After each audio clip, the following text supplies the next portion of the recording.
का मसाज होना ज़रूरी है, जहाँ तक हमारी पहुँच नहीं है। हमारी पहुँच ऊपर तक बॉडी तक है ना, लेकिन अंदर नहीं है। फिर दूसरी, ब्रेन का कनेक्शन हमें बनाना, आँखों से देखना भी उसको, ब्रेन से कनेक्शन बनना चाहिए था। ध्यान रखना, जो आँखें हैं, केवल आँखें आपके शरीर में एक ऐसी चीज़ है बच्चों जो आपके जीवन में संतुलन पैदा करती है, ठीक है ना। तो आँखों का कनेक्शन जरूर बनाना है ना। फिर आपका जो नर्वस सिस्टम है वो सारा खेल है उसका। नर्वस सिस्टम जब तक आपके ऑर्गन से आपके ब्रेन का संबंध नहीं होगा, जैसे कल सैटरडे में बताया गया कि एक वैगस नर्व है, जब तक तो संबंध नहीं होगा तो आपके ऑर्गन्स में कोई कमी आई, ब्रेन तक नहीं पहुंचेगी। वो ब्रेन तक नहीं पहुंचेगी तो ब्रेन के पास जो चीज़ें हैं उसके रिपेयरिंग के लिए ब्रेन उन्हें नहीं भेज पाएगा। तो आप बाहर की दवाइयों से भी रिपेयर कर सकते हैं, करते हैं लोग, करना भी चाहिए, कोई बुराई नहीं है। लेकिन एक आपके पास ब्रेन के पास वो सारी चीज़ें जो अपने आप रिपेयर कर सकता है, तो ब्रेन की पहुंच बचाना। तो कुंडलिनी में सारी रिसर्च ये है, पहला विज्ञान हमारे सारे ऑर्गन्स का मसाज हो रहा है। दूसरा क्या है, अब जब आंखों से देखते हैं अंदर झांक कर, तो ब्रेन का हमारा संबंध बनता है न्यूरॉन्स के माध्यम से, कि ताकि न्यूरॉन्स का जो सर्किट है वो पूरी तरह से जो ऑर्गन्स तक जा रहा है जाना शुरू हो जाए। तीसरा, कंपन का विज्ञान, सारा मामला एनर्जी का है। जितना भी आप कंपित करेंगे इस बॉडी को, उतना आप एनर्जी से टच कर पाएंगे, डिसीज एनर्जी आपकी बाहर निकलेगी। और जो जर्नल जो एनर्जी है जो चारों तरफ हमें काम करे वो हमसे जुड़ेगी। उसी एनर्जी के माध्यम से जो परम शक्ति की एनर्जी, वो भी एनर्जी रूप ही है, उसकी कोई आकार नहीं है, वो एनर्जी रूप में है। उस एनर्जी से हम कनेक्ट हो पाएंगे सीधी साइंस से, इसलिए कुंडलिनी पे इतना काम है, ठीक है बच्चों। तो पहले कुंडलिनी का प्रयोग करेंगे, फिर उसके बाद आगे बढ़ेंगे। कोर्स भी रख दीजिएगा यहाँ पर, है बेटा। ओजिमा का, ओजिमा चैनल किस नाम से है? अच्छा, ओजिमा के नाम से ढूंढोगे ना, ओसीजन योग है। दोनों को सब्सक्राइब करो, दोनों को ज़्यादा से ज़्यादा लोगों से, अपने मित्रों से जिन पर अधिकार है, रिक्वेस्ट की नहीं। पैरेलल सेंटर में वजन हमारा हमेशा, और ये पूरे दिन रखना है। और आंखें बंद करके हमें धीरे धीरे सबसे पहले पैरों की उंगलियों पर, हाथों की उंगलियों को, दोनों एक साथ अपना कनेक्शन जोड़ना है। और आंखों से देखना भी है। जो ये अंधेरा है ना, आकाश तत्व, इसमें अंदर तक कनेक्शन जोड़ो, ताकि आपको धीरे धीरे धीरे पूरा कनेक्शन जुड़ना पड़े। क्योंकि आँख आपको संतुलित करती है, आपको अगर बैलेंस करेगी आँखें ही करेंगी। आँखों पे काम करना पड़ेगा आपको बैलेंस्ड होने के लिए। तो आँखों ज़्यादा से ज़्यादा लाओ ताकि आप सेंटर्ड हो जाए, ठीक है ना। समझ में आ रहा है अंजू? तो शुरू करेंगे हम लोग।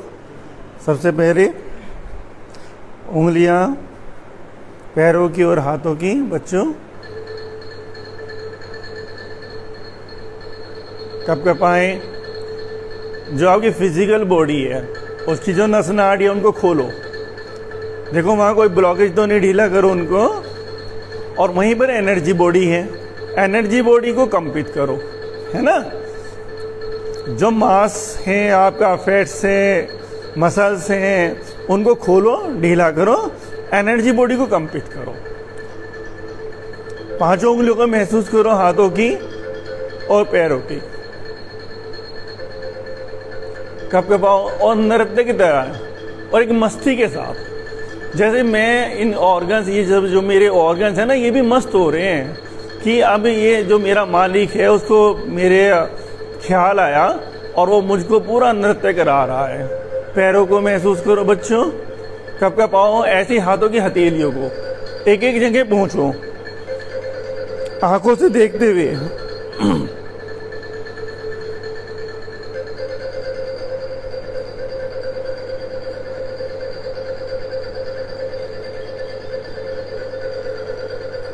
पिंडलियों को बच्चों,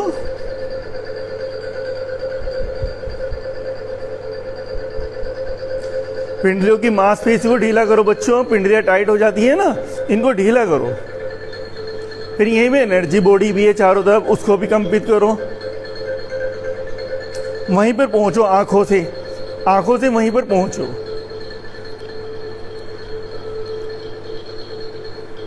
घुटनों को बच्चों, घुटनों को देखो वो कैसे जुड़ी हैं, घुटनों की जो बॉन्स हैं आपस में, लिगामेंट्स होते हैं, बॉन्स होते हैं, उनको ढीला करो। कोई वहां डिजीज एनर्जी तो नहीं है,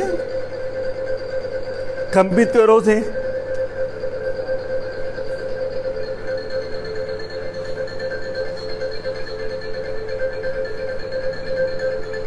और मस्ती के साथ, तनाव नहीं, मस्ती, एक झंझनाहट, गुदगुदाहट पूरी बॉडी में जैसे नृत्य करते होता है ना, थाइज को, थाइज की मांसपेशी को ढीला करो, ढीला कर दो बिल्कुल। आंखों से बोन तक पहुंचो, हड्डियों तक पहुंचो, आंखों से, मांसपेशियों से होते हुए हड्डियों तक पहुंचो। ब्लड वेसल्स को महसूस करो, एक एक ब्लड वेसल्स का कंपन कर रहे हैं आप सर्कुलेशन के लिए। और एनर्जी बॉडी, एनर्जी बॉडी को कंपित करो। ऐसे ही हाथों को, हाथों की कलाई, बाहें, कलाई, बाहें ढीला, बिल्कुल लूज।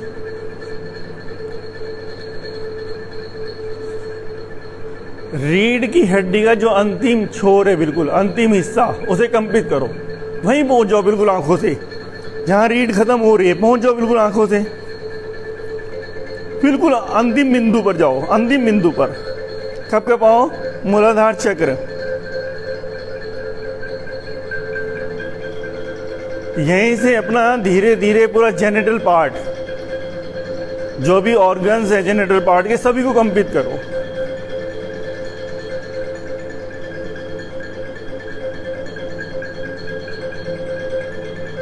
फिर बच्चों रीढ़ पर आ जाओ, थोड़ा सा ऊपर,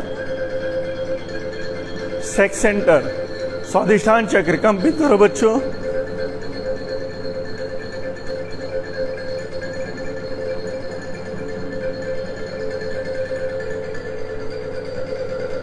वहीं पहुंचो आंखों से, कपकपाओ, ढीला करो, रीढ़ को महसूस करो, रीढ़ की हड्डी को महसूस करो, मेरुदंड को।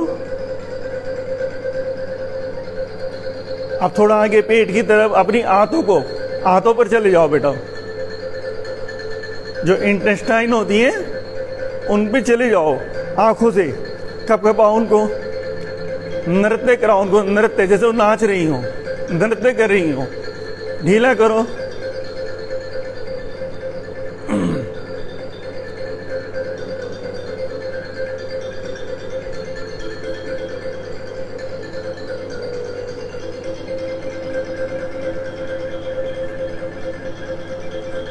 नाभि पर आ जाओ बच्चों, नाभि पर,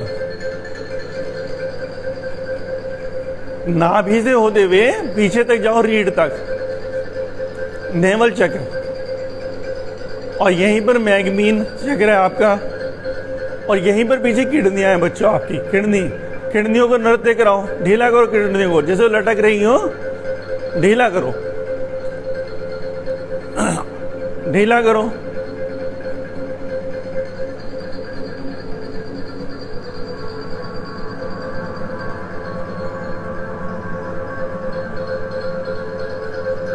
थोड़ा सा ऊपर आ जाओ बच्चों, रिब केस, जहां रिब केस है,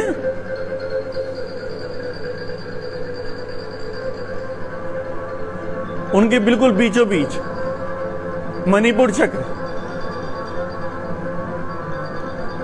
अंदर जाओ।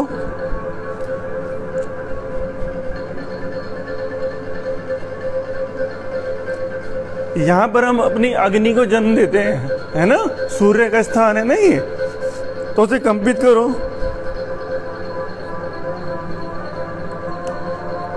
इसके लेफ्ट साइड, रिब केस के नीचे स्प्लीन और स्टोमक है हमारा, वहीं पहुंचो आंखों से, लेफ्ट साइड पहुंच जाओ, अब राइट नहीं, लेफ्ट, सारा ध्यान लेफ्ट पे ले जाओ, रिब केस के नीचे, आंखों से देखो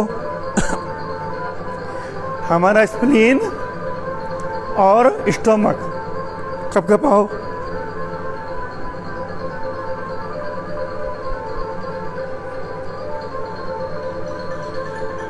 राइट साइड,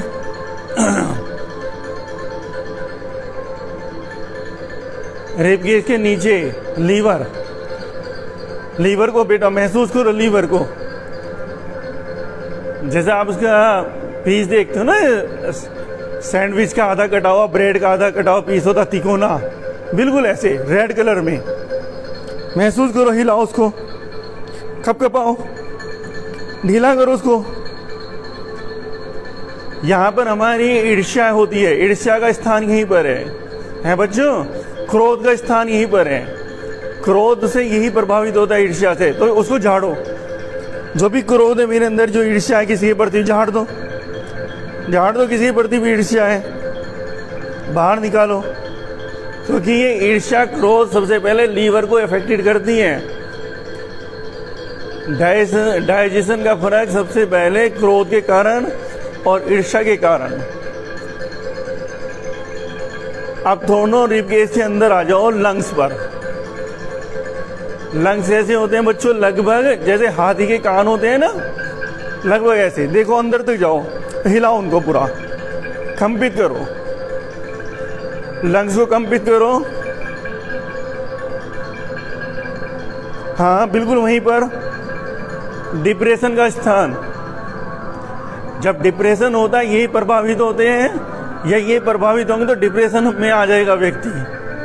ठीक है, तो इसे झाड़ो यहाँ से, जहाँ पर भी हम डिप्रेशन में हैं। सैडनेस, मायूसी, तो जो भी मायूसी है वो उसको, लंग्स को प्रभावित करती है।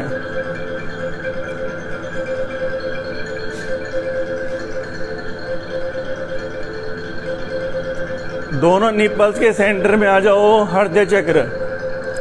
जब मैं चक्र बोलता हूं तब एनर्जी बॉडी पे के लिए बोला जा रहा है, जब हार्ट बोलते हैं तो फिजिकल हार्ट। अभी हृदय चक्र, सारे इमोशंस का स्थान।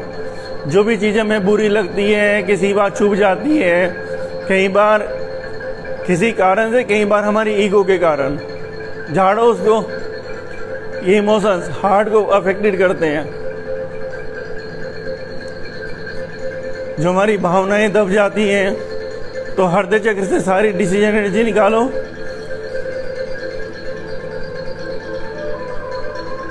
लेफ्ट साइड हार्ट, आपका left side heart, physical heart, कंपित करो, नृत्य कराओ उसको, जैसे वो नाच रहा हो, जैसे अंदर मस्त हो रहा हो, क्योंकि हल्का किया जा रहा है ना उसको। ऊपर आ जाओ कंधों पे बच्चों, कंधे कंधे ढीले करो।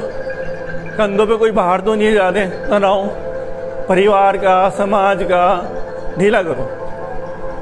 कोई प्रेशर कंधों पर ढीला कर दो, झाड़ दो सब।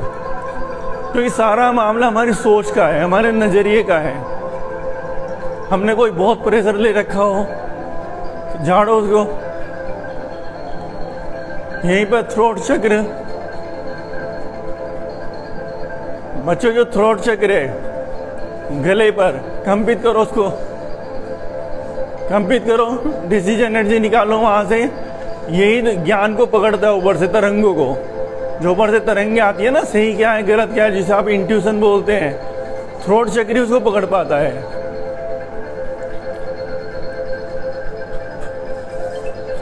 और यहीं पे वो वैगस नर्व होती है आपकी, आकर मिलती है। थोड़ा ऊपर जाओ चीन की तरफ, चीन को कपाओ, थोड़ी को अपनी महसूस करो कंपन। थोड़ा ऊपर दांतों तक जाओ, दांतों के अंदर के सारे भाग, जिह्वा वगैरह, दांत, मसूड़े, सब कंपित करो। दोनों गालों को कंपित करो, वहीं पहुंच जाओ, बिल्कुल कंपित करो। यहाँ जो डिसीजन एनर्जी है, कानों पर आ जाओ बच्चों, दोनों कानों पर, सारा ध्यान दोनों कानों पर, दोनों कानों पर कंपित करो। आंखों के पीछे जो मसल्स हैं, ब्लड वेसल्स हैं, कपाओ, आंखों पर पहुंच जाओ, पीछे कपाओ आंखों को।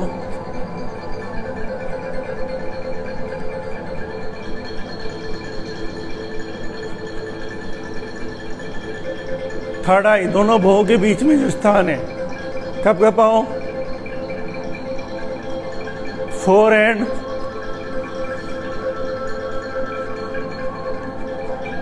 ब्रेन की सेल्स, पूरे ब्रेन पे पहुंचाओ, आंखों ऊपर करके। ब्रेन को कब कपाओ, ब्रेन के एक एक सेल्स को, पूरी बॉडी को पैरों से लेकर सिर तक कब कपाओ। अपनी रीढ़ को महसूस करो, रीढ़ को अलग महसूस करो, हर ऑर्गन्स स्टॉप, एनर्जी को फील करो और महसूस करो जो एनर्जी है, ब्रेन है, वो अपने सर्किट पूरा बना रहा है एक एक ऑर्गन्स तक। अगर आप स्वस्थ हैं ऐसा महसूस कर सकते हैं। जहाँ पर प्रॉब्लम है वहाँ पर सारा ध्यान ले जाओ, सर्किट बन रहा है आपका और वहाँ से ये एनर्जी हील कर रही है।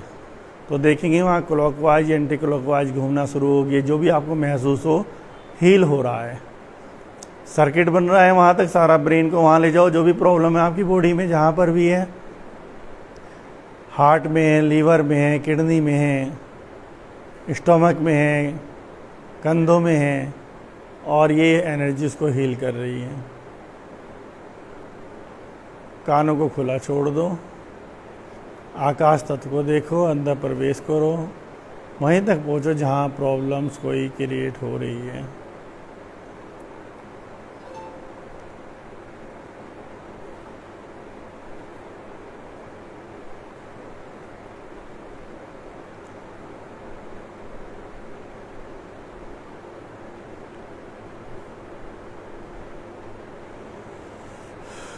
नेक्स्ट, धीरे से आंखें खोलो बच्चों।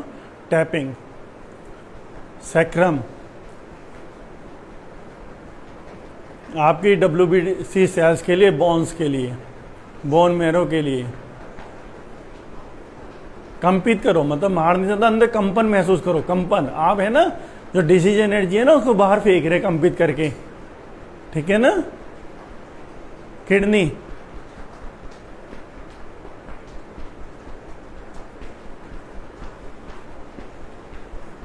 नेवल के पीछे है ना। एड्रेनल ग्लैंड्स थोड़ा सा ऊपर, सोलर प्लेक्सस के पीछे। हार्ट बिल्कुल कंपित करो, यहाँ पर बहुत इमोशंस है। इस समाज में तो सभी के अधिकांश इमोशंस यहीं पर हैं, जो हार्ट अफेक्टेड हो रहे हैं इसी कारण से।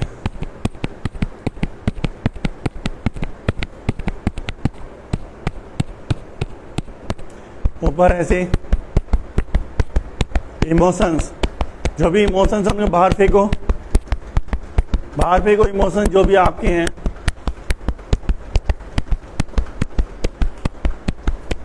पीछे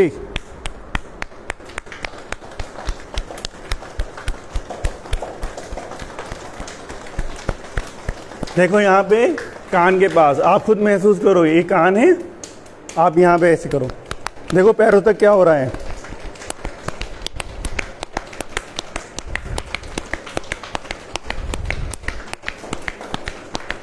ये वो करंट है जो अभी तक पहुंच नहीं पाता है, ठीक है। आगे थर्ड आई, अंदर झांको,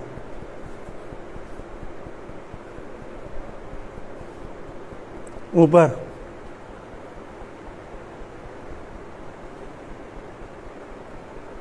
कानों को हल्का हल्का मसाज,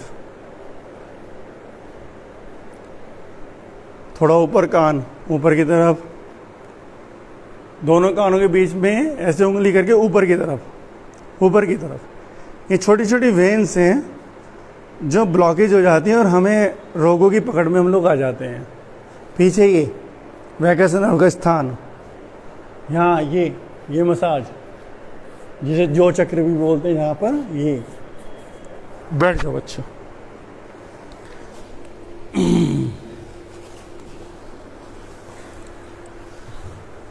एक मिनट लाइव डॉक्टर है, इसने कितना बड़ा, ये आदमी पुलिस में कितना अच्छा है, इसने कितनी सपोर्ट कर दी, तो राहत मिलती है ना। तो तुम नहीं चाहते एक समाज ऐसा पहुँचे ना पहुँचे, तुम्हारी कोशिश तो होनी चाहिए।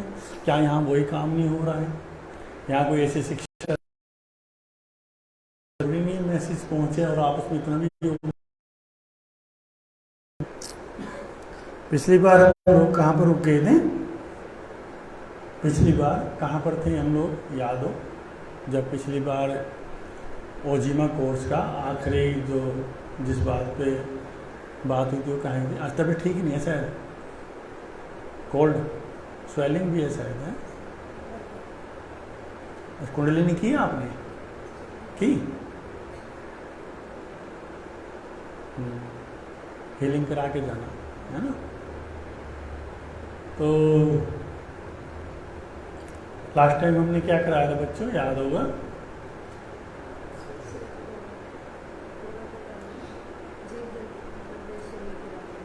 जी दर हैं यहाँ पर बायोप्लाज्मिक बॉडी तक कहाँ है हम लोग? यहाँ पर कहाँ है? वो तो सैटरडे वाली क्लास में आए थे।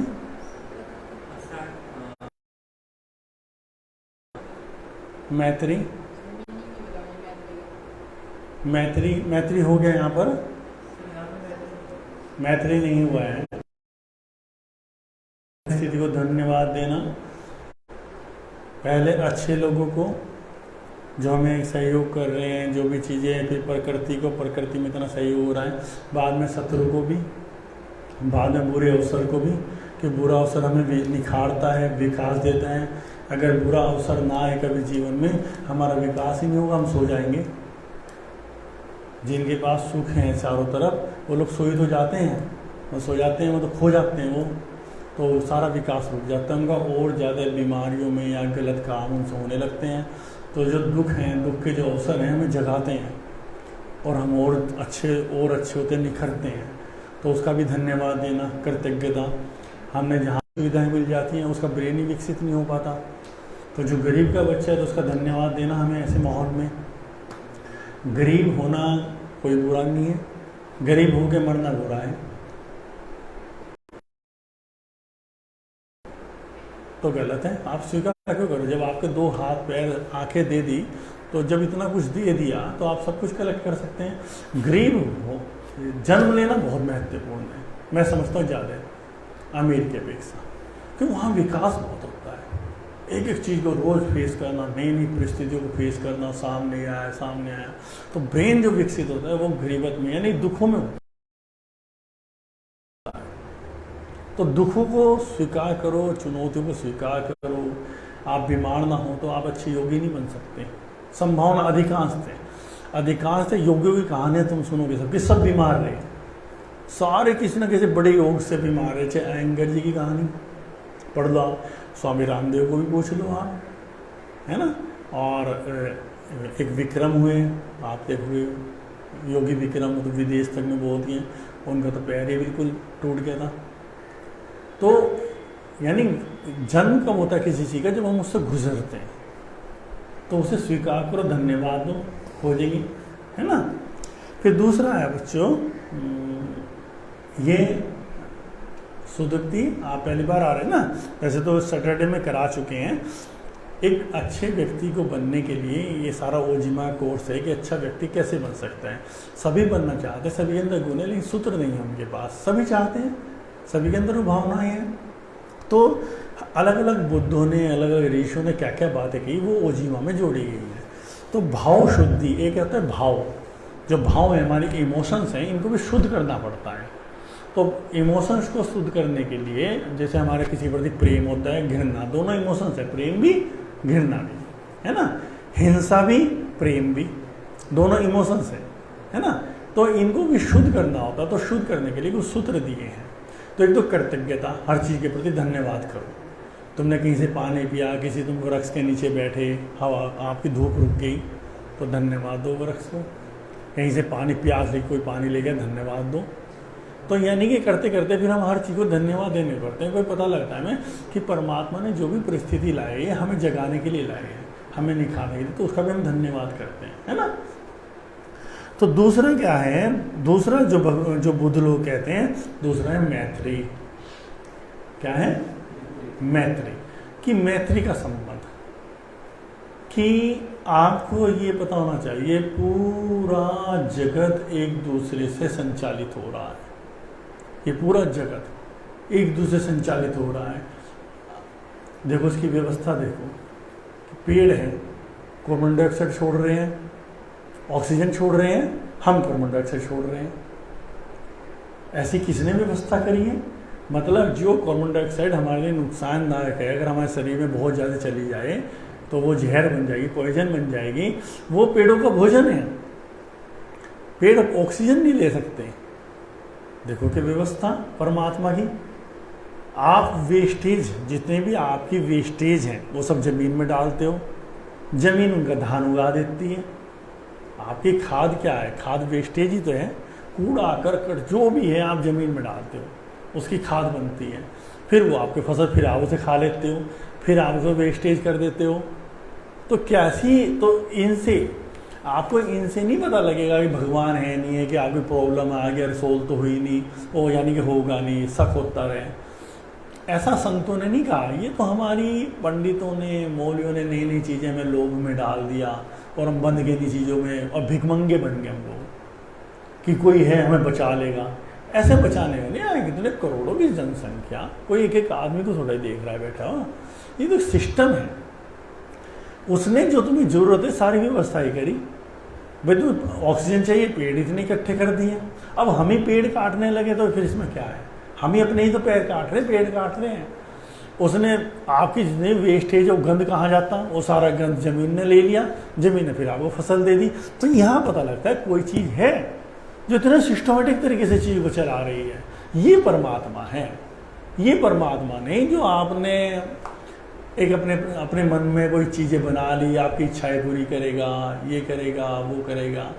अरे वो तो स्वतः ही हो रही हैं सारी चीज़ें। अब आपका मान लो बीमार है तो कहीं ना कहीं आपकी गलती रही होगी, आपने शरीर को संभाला नहीं उस तरीके से, है ना। तो ये सब चीज़ें, अब मान लो बच्चों के चश्मे चढ़ रहे हैं, बच्चे की तो गलती नहीं, लेकिन माँ बाप जब अतिशय पढ़ाएंगे, बिना बात ही बिठाए रखेंगे, स्कूलों के सिस्टम ऐसे हो जाएंगे, सब एक दूसरे से प्रभावित हो रहे, तो बीमारियाँ तो आएंगी ही। कहाँ तक आंखों की क्षमता है? वो बैठा है सारी रात, उसका शरीर तैयार भी नहीं है, फिर इतना प्रेशर है उसके ऊपर, तो बीमार तो होंगे लोग। नहीं, पर परमात्मा ने तो किसी को नहीं कहा। चींटी को, मकोड़े को, खरगोश को, गिलहरी को, सब मस्त हैं। ये इंसान इतना परेशान क्यों है? तो मैत्री आप इस बात को समझें। और मैत्री अगर हमें है, सब हम एक दूसरे संचालित हैं। बड़े बड़े योगी साइंटिस्ट कहते हैं कि एक चिड़िया है, अगर वो चिड़िया इतने समय के लिए गायब हो जाए तो पृथ्वी खत्म हो जाएगी। कुछ साइंटिस्ट कहते हैं जो मधुमक्खियाँ हैं, अगर ये मधुमक्खियाँ बिल्कुल ख़त्म हो जाए तो पृथ्वी खत्म हो जाएगी। यानी ये सब लिंक्ड हैं, ये सब एक दूसरे को संचालित कर रही हैं। ये कोई चीज़ ऐसी करती हैं, ऐसा होता है, पराग करने इधर से इधर ले जा रहे हैं, बहुत चीज़ें हैं, सब चल रही हैं। तो ये मैत्री का संबंध जोड़ो हर एक से। कोई भी चीज़ है उसके प्रति मैत्री, फील करो हर चीज़ को। मान लो यहाँ बैठे इसको फील करना, इसको फील करना, पेड़ पौधों को फील करना, पशुओं को फील करना, कि ये सारा जगत एक दूसरे को संचालित कर रहा है। हम इन्हें हर एक के प्रति मैत्री, कोई यहाँ पर है ही नहीं। तो समझ में आ गया ना मैत्री। फिर मैत्री का दूसरा क्या है कि मैत्री बांधती नहीं है, कोऑपरेट करती है। ये अपने अंदर जन्म देना बहुत मुश्किल है। हम जो भी संबंध बांधते हैं, है ना, उसे एक नाम देते हैं प्रेम का। हम प्रेम के नाम पर कब्जा करते हैं। तुम्हारे जीवन में भी अवसर आएंगे, इस उम्र में भी आएंगे, फिर जब शादी ब्याह होगी आपकी तब भी यही होगा। पत्नी है, पत्नी ने पति को बांध दिया, आपके लिंक हो गए किसी से, मित्र हो गया आपका, चाहे वो स्त्री पुरुष में तो मेरा ही मित्र है, किसी और का नहीं हो सकता ये। तो मैत्री ये कहती है, भगवान बुद्ध कहते हैं कि मैत्री के संबंध लो। मैत्री बंधन नहीं। जब आपका कोई मित्र होता है, पुरुष का कोई मित्र है, आपका भी दोस्त है, उसको भी दोस्त, उसका भी, लड़की आपस में मित्र हैं, वो किसी के साथ भी बैठी हैं, किसी के साथ भी चल रही हैं, भाई हमें उसमें प्रेम है, प्रेम का कनेक्शन है, तो हम खुली छूट देते हैं। तो मैत्री का संबंध ये है कि प्रेम तो हो, बंधन ना हो, किसी के ऊपर कोई बंधन ना हो। जैसे जो भी चीज़ें यहाँ को कही जाए, तो देखो कभी भी प्रेम बस कही आपको किसी भी चीज़ के लिए, कोई बच्चा उसमें नहीं उतर रहा है, जो चीज़ें कही जाए, चाहे वो प्रसाद कुछ भी है, उसके प्रति नाराज़गी कोई नहीं है, केवल कहा जा रहा है, क्योंकि उस पर जब तक अधिकार है, बाहर के तो किसी व्यक्ति को नहीं कहा जा रहा, उस पर अधिकार है। मान लो आपको कह रहे सुबह अधिकार है, जिस दिन पता लगा अधिकार भी खत्म, उस दिन कहना बंद करेंगे, पूरी भीड़ को थोड़ा ही कह रहे हैं। तो मैत्री मतलब बंधन तो ना हो उस पर, लेकिन प्रेम। तो मैत्री समझिए बच्चों, तो अपने जीवन का आधार बनाओ, जो भी तुम्हारे मित्र बने उन पे कोशिश करो। है बहुत मुश्किल, हमें प्रेम का एहसास ही तब होता है जब हमें पता होता है ये बिल्कुल मेरी ही मांगता है, किसी को भी मान ही नहीं सकता। और दोनों तरफ से, स्त्रियों में भी यही है, पुरुषों में भी यही है, दोस्तों में भी, जो बहुत करीब दोस्त है किसी के साथ चला गया तो नाराज हो गए। स्वतंत्रता दो, कोशिश करो। है मुश्किल, क्योंकि इतने इमोशन से हमारे अंदर है मुश्किल, लेकिन तुम्हारे लिए लाभकारी होगा। तुम्हारे लिए तुम इतने हल्के होते जाओगे कि तुमसे जो प्रेम, भाई प्रेम मैंने किया तो मेरा, दूसरे ने किया नहीं किया, मैंने किया ना, तो मेरे करने का मतलब क्या है, मैं प्रेम दूंगा। आप फूल को प्रेम करोगे तो आपके अंदर, आप फूल की तरफ से आप पे वाइब्रेशन आए ना, इससे तो जिम्मेदारी नहीं आप लेते ना। आप फूल के पास खड़े होकर अच्छा महसूस करते तो आपको लाभ हो रहा है ना। अब जब फूल को आप तोड़ के घर ले जाओगे तो उसका तो आपने जीवन खत्म कर दिया। समझ में आ रहा है ना। तो वो करे ना करे, मुझे ये व्यक्ति पसंद है, मैं प्रेम करता हूं, तो प्रेम की वाइब्रेशन भेजो, प्रेम करो, भाई ये व्यक्ति पसंद है मुझको, तो ये मैत्री है। जैसे वे नहीं ये है तो ये मेरा ही है, तो यहां तो ये छोटी छोटी चीजें जीवन में बहुत सहयोगी हैं आपके दुख को काटने। नहीं, कोई सूत्र ही नहीं दुख काटने के, दुख कटेंगे ही नहीं जो हमारे समाज की व्यवस्थाएं हैं। दुख कटते हैं बुद्धों के सूत्रों से, योगियों के सूत्रों से। उन्होंने जो जाना, जिन्होंने कहा नहीं मैत्री, बंधन नहीं, मैत्री, हर एक को मित्र बनाओ, जितनों को भी मित्र बना सकते हो, पर मित्र का मतलब स्वतंत्रता दो उसे जीने की। कब्जे मत करो, कब्जे होंगे तो बंद हो गया आप, है ना। अभी भी किसी को ये बात अच्छी लग सकती है, उनके साथ ऐसा है, लेकिन जब वो किसी से मित्र करें उसे बंधन बना लेगा, तो तुम धीरे धीरे बचो, है ना। जितना भी हो सके, मुश्किल है ना। समझ में आ गया। अब अगली क्रिया ले लें, थोड़ी सी क्रियाएं करते रहे, है ना। सुदुप्ति, कल तो थे तुम सुदीप्ति, यहाँ जितने भी लोग आए हैं उनको मैंने कहा, उनकी शक्लें देखकर तुम्हें बहुत संभावना है, जैसे चेतन को कहता हूँ, है ना। लेकिन चेतन 1-1.5 साल गायब रहा तो उसका भाग्य है, उसकी आसपास की वाइब्रेशन से। वैसे मैंने सुदीप्ति तुम्हें कहा, तुम्हारी आंखें बताती है तुम्हारे अंदर कुछ है, तुम कुछ कर पाओगे। अब ये तुम्हारा भाग्य है, तो सभी को कहा गया, राम को भी कहा गया, अंकित को भी कहा गया, पार्थ को कहा गया, वत्सल को कहा गया, जिस शिवम को कहा गया, जिसमें दिखता है। ऐसा नहीं जिसमें नहीं दिखता वो नहीं बढ़ेगा, ऐसा नहीं है, सब बढ़ेंगे। लेकिन एक लेकर ही आया, दिख रहा है, तो वो चीजें। लेकिन ऐसा नहीं है, ऐसा भी होता है जिन्हें कहा में बिल्कुल चूक जाते हैं, सोसाइटी के कारण, अपनी वाइब्रेशन के कारण, अपने वातावरण के कारण, अपनी सोच के कारण, और जिसे हमने नहीं कहा वो बहुत आगे निकल जाता है। तो ऐसी कोई घोषणा नहीं है, लेकिन होने का मतलब है हम ये बता सकते हैं कि पिछला कुछ लाए हैं, ठीक है ना। तो 1 मिनट लाइव हटा देना। तो वैसे हर व्यक्ति को करनी चाहिए, है ना। दूसरी क्या नाम क्रियाएं हैं वैगस नर्व की। तो अभी ऐसा आप अभी भी करोगे तो तुम्हें अभी भी आराम मिलेगा एकदम आंखों में, लेकिन उसकी वो टेक्निक से, खाली एक टेक्निक से आज करा रहे हैं, है ना। तो वैगस नर्व को, क्योंकि वैगस नर्व हमारे सारे ऑर्गन से है, अगर हमारे जो भी बीमार हैं तो कहीं ना कहीं उसकी वैगस नर्व अफेक्टेड हुई है। और वैगस नर्व सबसे पहले तनाव में होती है। और सुबह में इतनी योग्यताएं हैं, बहुत टैलेंट है, मैं देखता हूँ सुबह में, और सुबह उस तरह से डेवलप नहीं हो पाई, तो वैगस नर्व अफेक्टिव हुई है वो, और वो होती है डिप्रेशन में, दबाव में। और सब माँ बाप आज के तारीख में सारे शिक्षक वैगस नर्व को ही खत्म कर रहे हैं सब। तो वैगस नर्व की टेक्निक करेंगे, है ना। तो ये होता है, मैंने जैसे बताया कि बच्चों ब्रेन, आपकी आइज, है ना, आइज ही आपके दोनों ब्रेन के अंदर संतुलन, दोनों मस्तिष्क के अंदर संतुलन बिठाती है। तो इसमें जो वैगस नर्व ऊपर से हमारी आ रही है, ब्रेन स्टेम से होती हुई, ब्रेन स्टेम में फिर बहुत चीज़ें होती है बताने वाली, धीरे धीरे नाम नहीं होंगे तुम्हारे लिए, आम हो जाएंगे। अभी समझ लो हिस्सा होता है ब्रेन स्टेम का, जो हमारी रीढ़ जो जा रही है ना ऊपर ऊपर, वहाँ से जो होता है, तो वहाँ से होते हुए यहाँ पर जो इसे बोलते cervical, C1 C2 C3 C4, तो C1 C2 में ये जो यहाँ पर जो पार्ट होता है ये और ये यहाँ से होकर जाती है C1 ये और C2, ठीक है। तो हमें दोनों फिंगर्स को इंटरलॉक करके ऐसे रखना होता है, ठीक है। करेंगे बच्चे ऐसे बिल्कुल सीधी, ये सीधी होनी चाहिए हमारी, है ना। तो एक बार देख लो, पहले एक बार देख लो, हाथ नीचे कर लो, तो एक दूसरे के हाथ एक दूसरे के सामने आ रहे हैं अभी, है ना। ये किया हमने। तो इसमें आंखों की एक्सरसाइज तो हम लोग करते ही हैं, है ना। अब आंखों की एक्सरसाइज की टाइमिंग बढ़ानी है हमें, टाइमिंग।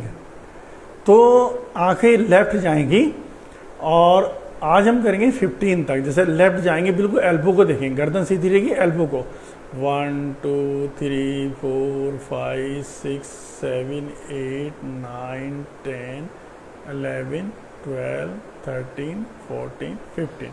फिर बीच में आए, फिर राइट एल्बो को देखेंगे 1 2 3 4 5 6 7 8 9 10 11 12 13 14 15। इसे बढ़ाते बढ़ाते हमें भी 20 सेकंड 25 सेकंड 30 सेकंड, और आप देखेंगे एकदम ऐसा संतुलन आपकी बॉडी में आता है, पूरी बॉडी में एकदम ऐसा संतुलन आता है। और कोई भी प्रॉब्लम है सो भी आप देखेंगे, सिर दर्द हो रहा है आपको उस वक्त, है ना, आंखों में जलन हो रही है, आप अभी महसूस करेंगे। बताना सच्ची हुआ नहीं हुआ, क्योंकि टेक्निक्स उसकी कई हैं, ये खाली पहली टेक्निक है ना, तो अलग अलग हैं। और आप देखिए यार ये क्या हुआ, यानी कि वाकई वो नर्व तो बड़ी ज़बरदस्ती है, ज़बरदस्त है, उसमें कोई इलेक्ट्रिसिटी ऐसी घूमती है और एकदम से वो सारा जो करंट है पूरी बॉडी में फैलना शुरू हो जाता है। 3 बार करेंगे, 3 टाइम्स इधर। और सेकंड के को कैसे करेंगे हम लोग कैलकुलेट, हार्ट बीट से कर लेंगे। हार्ट बीट चलते हैं 1 2, या मैं बोलता रहूँगा, लेकिन लेफ्ट जाएंगे तो पूरा लेफ्ट जाएंगे, एल्बो को देखेंगे, मुझे देखने की कोशिश मत करना, ध्यान बार बार इधर उधर हो जाए ना। आपको आंखों को लेफ्ट है तो लेफ्ट ही लेके जाना है ना। सीधे बच्चों, बिल्कुल एल्बो सीधी, ठीक है। आंखें खोल लो, चलिए अपने लेफ्ट साइड पूरा लेफ्ट, 1 एल्बो को देखो, 2 3 4 5 6 7 8 9 10 11 12 13 14 15।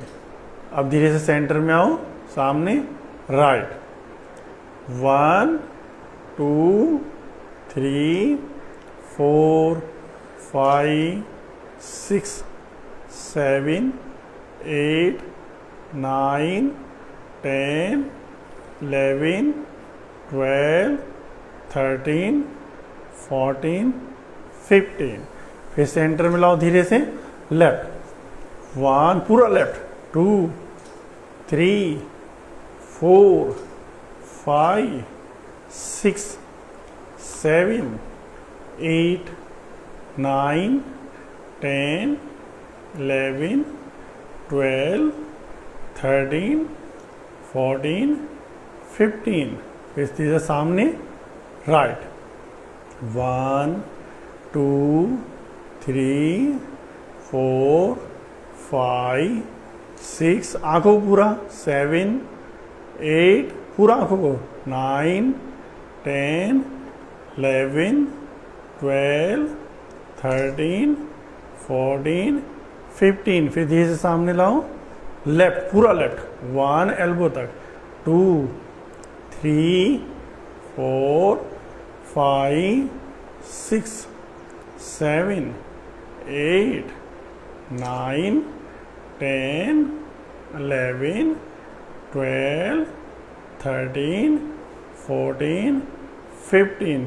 राइट पूरा राइट, 1 2 3 4 5 6 7 8 9 10 11 12 13 14 15। अब सामने आंखें, हाथों को रब करो ऐसे।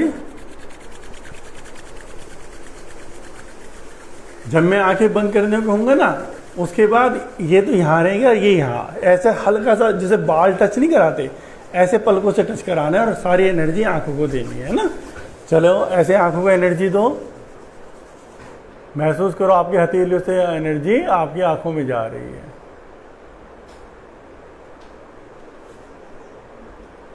आंखें शांत हो रही हैं।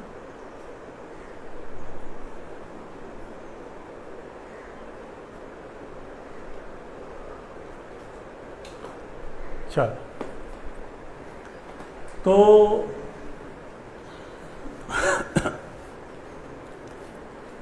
महसूस करो, नहीं अगर है, अगर नहीं आराम तो नहीं आराम बोलना। हाँ, और अभी देखें धीरे धीरे आराम होगा। तो ये सब चीज़ें, जैसे आपकी आई साइड पे चश्मा है बेटा, है ना, आप ये उतर सकता है इससे, लेकिन बिल्कुल लेफ्ट तो लेफ्ट है ना। आप बहुत रिलीफ महसूस करेंगे कभी इसे रोजाना में। अच्छा, ये जितनी टेक्निक्स हैं ये क्लासेज में तो कराने की नहीं है, क्योंकि क्लास में 1 घंटे में तुम्हें बहुत चीज़ें करानी है। ये तो तुम्हारी पर्सनल प्रैक्टिस के लिए है। और या तुम्हारे पास कोई आ गया है पेशेंट इस तरह का, तो आप उसे बता सकते हो कि भाई आप ये वाली क्रिया करो, आपको काफ़ी रिलीफ होगा। सर्वाइकल की कोई प्रॉब्लम है, सिर में है, बाकी पूरी वैगस नर्व एक्टिव होती है, तो वो पूरा बॉडी में लीवर वीवर कहाँ है उसको आराम होना शुरू हो जाएगा।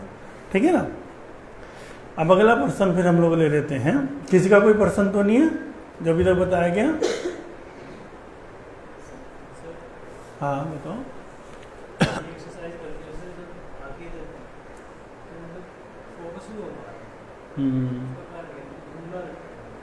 अभ्यास अभ्यास कोई भी नहीं। जब भी कोई नई चीज़ करते हैं, जब करने लगोगे तो लाभ होगा। ये सीधे जो टेक्निक्स हैं, जो पॉइंटेड हम किसी चीज़ पे काम कर रहे हैं, उन चीज़ों के लिए। और तो नहीं कोई बात?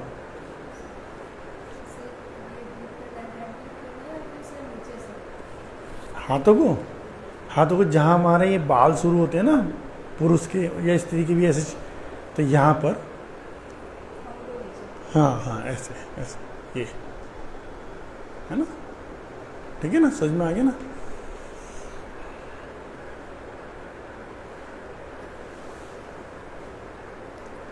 तो बच्चों फिर आगे बढ़ते हैं हम लोग।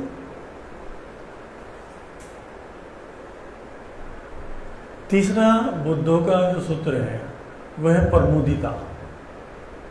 भाव शुद्धि के लिए परमुदिता। ठीक है, पहला कौन सा है? सुदीप्ति। सबसे पहला अगर हमें अपने भाव शुद्ध करने, सबसे पहला, हाँ बताओ शिवम। कृतज्ञता। कृतज्ञता समझते हैं ना, ग्रेटिट्यूड, हर एक के प्रति धन्यवाद का भाव, हर एक के प्रति धन्यवाद का भाव। जीवन में जो भी चीज़ है, छोटे छोटे अवसर में कुछ भी मिला, धन्यवाद। हे ईश्वर तुमने तो दिया, मालूम कहीं पर भी गरीब भी है, हे ईश्वर तुमने 2 हाथ पैर सिर आँखें तो दी, लोगों के पास तो वो भी नहीं। बहुत लोग ऐसे भाई 1 आँख है 1 हाथ है, हमें परमात्मा तुमने पूरा शरीर तो दिया, तो धन्यवाद, है ना, हर एक के प्रति। दूसरा है शिव मैत्री। तो मैत्री का सम्मान, सबसे मैत्री का सम्मान। सब मित्र हैं, कोई है ही नहीं इससे अलग। और सभी चीज़ों को फील करना, पेड़ पौधों को फील करना, पशु पक्षी को फील करना, सब चीज़ जो तुम्हारे आसपास हैं, इस पूरा जगत चल रहा है एक दूसरे के द्वारा। हर एक के प्रति प्रेमपूर्ण होना और बंधन नहीं रखना किसी पे भी। आप कोशिश करो, कोई आप पे बंधन रखता है बात अलग है, उसकी तैयारी है। आप कोशिश करो, आप स्वतंत्र छोड़ो हर एक को, है ना। हम यहाँ जीने के लिए आए, चेतना के विकास के लिए। जितना चेतना का विकास हो, हाँ कभी कभी बच्चों पर रखना पड़ता है। किस कारण से? वो बंधन वैसा बंधन नहीं होता, नादान पे, अबोध पर, जैसे हम आप पर रखते हैं थोड़ा बहुत। अबोध, जैसे पौधा छोटा होता है ना, उसकी चारों तरफ रस्सी बांध देते हैं, फिर वो बड़ा होता है रस्सी खोल देते हैं। तो बंधन उस वक्त रखना पड़ता है, ये नहीं कि थोड़ा बहुत है, क्योंकि वो उसके अबोध है, कहीं भी जा सकता है। तो वो वैसा है पॉजिटिव भाव से। लेकिन वैसे जो मित्रता है, जो भी जीवन की चीज़ें हैं, उनमें जैसा भी घट रहा है सबके प्रति खुला छोड़ो सबको, और खुद खुल के रहो, खुद खुल के जियो। तीसरा है बच्चों परमुदिता। भाव शुद्धि के लिए बहुत ज़्यादा जरूरी है, बहुत। परमुदिता का मतलब होता है हमेशा अंदर से मुस्कान भरे रहना, मतलब खुश रहना, हर कंडीशन में खुश रहना, हर वक्त। तो यह परमोदिता। तो ये अलग अलग चक्रास से भी जोड़ी हमारे यहाँ करते गए, तब हमने बेसिक चक्र से जोड़ा है। फिर जो दूसरा है वो मैत्री स्वादिष्ठान से, क्योंकि स्वादिष्ठान प्रेम का चक्र है, तो वहाँ बंधन सबसे ज़्यादा शुरू होते हैं, तो मेरा है तो किसी और का नहीं हो सकता, तो इसलिए वहाँ मैत्री आनी चाहिए। फिर परमुदिता मणिपुर चक्र से, क्योंकि मणिपुर से जब तक आप खुश नहीं रहोगे, ये जीवन में तुम देखना जितने लोग बहुत खुश होते हैं ना, खुश मिजाज, आप वो लोगों को बहुत देखोगे हंसते हुए, मजाक करते हुए, हमेशा वो साहसी मिलेंगे आपको, साहसी। कभी भी नोट करना आप, अधिकांश से, सब पे नहीं लागू होती कोई चीज़, अधिकांश से केवल हंसना ही हमारे जीवन में बहुत साहस को बढ़ा देता है। और हमेशा जो लोग चुप चुप रहते हैं, मायूस रहते हैं, वो धीरे धीरे भयभीत होने शुरू हो जाते हैं, सारे निगेटिव इमोशंस खींचने लगते हैं। वो सोचते हैं, हमारे समाज में सिखाई जाती है बात, जो आदमी इतना सीरियस रहेगा, चुप रहेगा, हम उसे उतना सम्मान देते हैं, चुप रहेगा, ये है। पर ये नहीं, वो तो उतनी निगेटिव एनर्जी खींच रहा है। चुप संत लोग भी रहते हैं, ये ध्यान रखना, क्योंकि हर चीज़ मैं खोल के इसलिए बताता हूँ कि गलत भाव में पड़ जाओ। चुप संत लोग भी रहते हैं, पर संत लोग बहुत मस्ती में रहते हैं, उनका चुप रहना वैसा चुप रहना नहीं है। लेकिन हम हमेशा, ओहो यार हमारे साथ ये कमी है, हम पे पैसे नहीं है, हम पे ये नहीं है, उसने मुझे धोखा दे दिया, उसने ये कर दिया, उसने तो उम्मीद नहीं थी, वो तो ऐसा है। हर वक्त निगेटिव इमोशंस में घिरे रहते हैं, और वो हमें और ख़त्म करता है। तो उसकी काट है परमुदिता। हर चीज़ पे हंसो, हर चीज़ की मजाक उड़ाओ, मतलब मजाक ऐसी नहीं कि दूसरे के हृदय में चोट पहुँचे, हर अवसर की मजाक उड़ाओ, हंसो। तुम्हारे पास, तुम अगर फेसबुक पे पोस्ट देखते हो ना, एक आता आखिर में, मैं एक संत हैं उनको डालता हूँ, समझ के पार ओझी माँ, देखते हो ना, हाँ, समझ के पार ओझी माँ, वो इसीलिए डाला जाता है। कोई मायूस पोस्ट होगी ना तब भी डालेंगे, हंसो कि कैसी कैसी घटनाएं जीवन में घट जाती हैं, क्या क्या। एक पति पत्नी जीवन भर के वादे करे, ये हुए, और छोड़ के चल दिए। हंसने की बात है, तुम्हारे बिना 1% नहीं रह सकते, तुम्हारे बिना जी नहीं सकते, मर जाएंगे जिस दिन तुम चले जाओगे, पता लग रहा है कि एक दूसरे की शक्ल भी नहीं देखना चाह रहे, तो क्या हंसने की बात नहीं है? हंसने की बात नहीं है। वादा करा था, देखो दुखद घटना बता रहा हूँ, लेकिन हंसने की, वादा करा था बेटा ये मेरा इतना करेगा, वो करेगा, सपने सजा लिए थे, शादी हुई, वो अपनी पत्नी को लेके चला गया, हंसने की बात नहीं है। हम पे भी, दूसरों की भी, पढ़ाया, बच्चों को पढ़ाया, कल को पैसा कमाएगा, सारे दुख हर लेगा, पता लगे वो अमेरिका चले गए, उसे इतना पढ़ा दिया वो लंदन ही शिफ्ट हो गया, अब लंदन शिफ्ट हो गया, वो वापस ही लौटना तैयार नहीं। तो ये सब बेवकूफ़तें करेंगे तो हंसने की बात नहीं है हमारी। मृत्यु देखते हैं, रोज़ देखते हैं हम, किसी का जवान लड़का चला गया, किसी की जवान माँ चली गई, फिर भी नहीं जीवन भर साथ रहेगा, हम ऐसी आशाएं हैं जीवन भर साथ रहेगा, तो ये हंसने की बात नहीं है। हंसो, हर परिस्थितियों पे हंसो, हर चीज़ों पे हंसो, और हर वक्त हंसी का माहौल बना के रखो अपने आसपास। अनवर करता है, बहुत अच्छी बात है, तो जी पा रहा है, चुटकुले छोड़ता रहता है, सब है, क्या है इसमें? नहीं तो दुख ही है, चारों तरफ निगेटिविटी के अलावा कुछ भी नहीं है। पॉजिटिविटी तुम्हें क्रिएट करनी पड़ेगी, निगेटिविटी ऑलरेडी है यहाँ पर, तुम्हें अपने आप को स्टेबल करना पड़ेगा छोटी छोटी चीज़ों से। हाँ ये तो हो, ऐसी हंसी मजाक ना हो कि जो किसी को आहत कर रही हो, लेकिन हंसने के बहुत अवसर हैं, आप हंसो।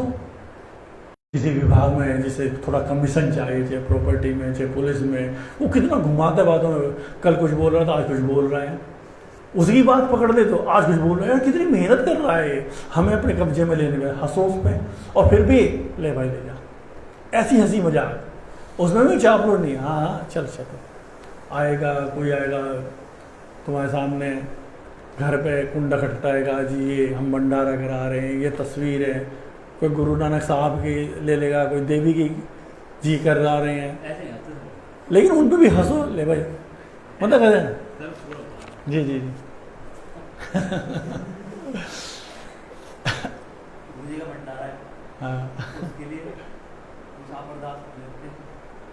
हाँ, ये सब चीज़ है। आपके यहाँ किसी की डेथ हो गई, पंडित जी आएंगे, ओ इसका तो ये करना पड़ेगा, हो इसका तो करना पड़ेगा, करना भी है।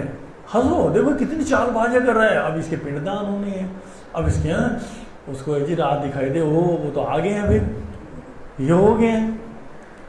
हंसो इन लोगों पे, क्या पागल वाली बात है, बड़े समझदार बने हुए हैं, हंसने के। तो प्रमुदिता, ये नहीं कि हमें ये करना है, गलत है, सही है, बहस बैठ गए।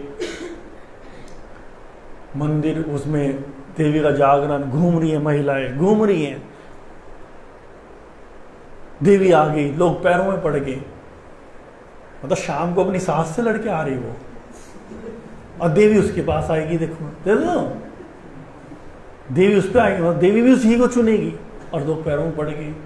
देवी तो परेशान है। तो ये इन पे हंसो, इन चीज़ों पे हंसो।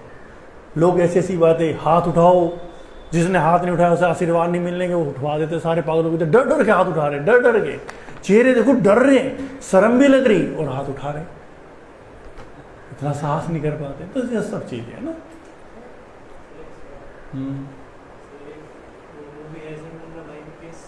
हाँ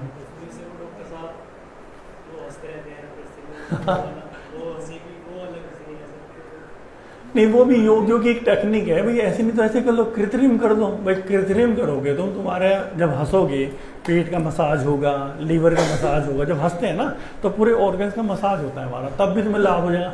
और जब तुम कोई हंसना शुरू कर दो, तुम कोई भी तनाव में, शुरू में तुम नाराज हो किसी दिन, तो कोई तुम्हें हंसा रहा, तुम्हें गुस्सा आता रहेगा, लेकिन अगर तुम हंस गए एक बार, तो तुम देखोगे तुम्हारे अंदर की एकदम एनर्जी चेंज हो जाती है। फिर तुम्हें ध्यान नहीं रहती, फिर तुम उसमें मस्त हो जाते हो। तो चेंज तो होता है अंदर की वाइब्रेशन। बिल्कुल करेगी, बिल्कुल करेगी, बिल्कुल करती है। अभी तुम हंसना शुरू कर दो तेज तेज, हैं करें करें करें तो चेंज है ना, हो जाता है ना चेंज।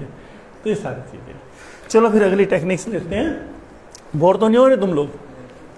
तो बच्चों, वैगस नर्व को एक्टिव करने के लिए जो पहले बताया था, एक आ का जाप है, आओ, है ना, आ की ध्वनि, आ।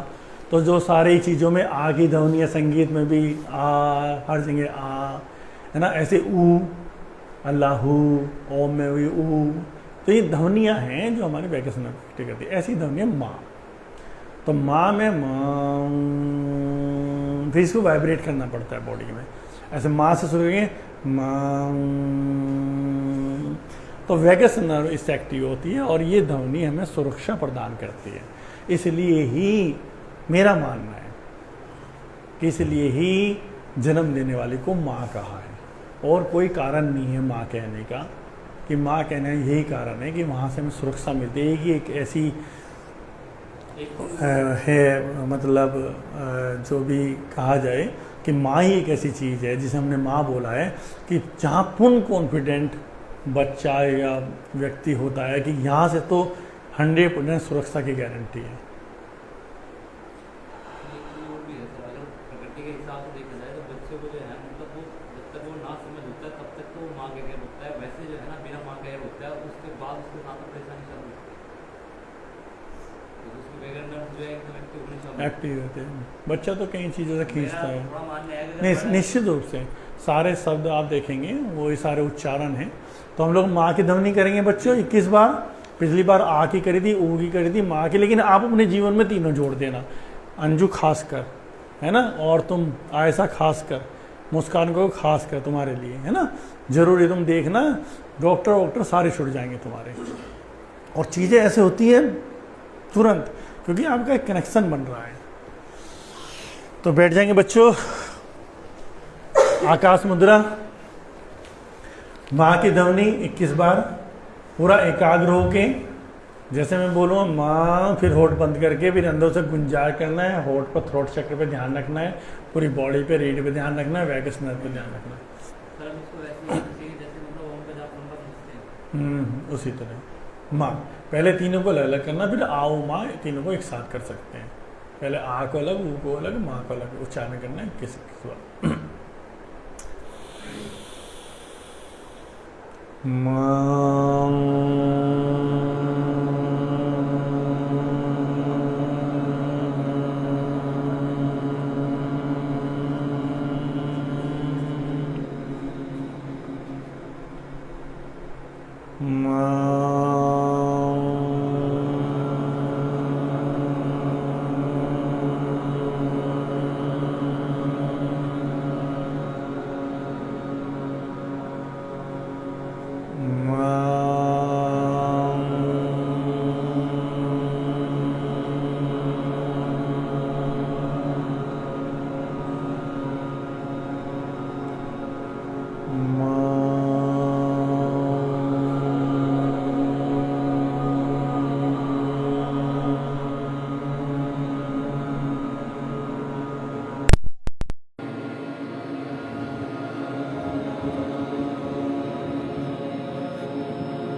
आंखें नहीं खोलेंगे, शांत हो जाएं, शांत हो जाएं और सारा ध्यान थर्ड आई पर ले जाएं, भौहों के बीच में अंदर तक झांकें आकाश तत्व में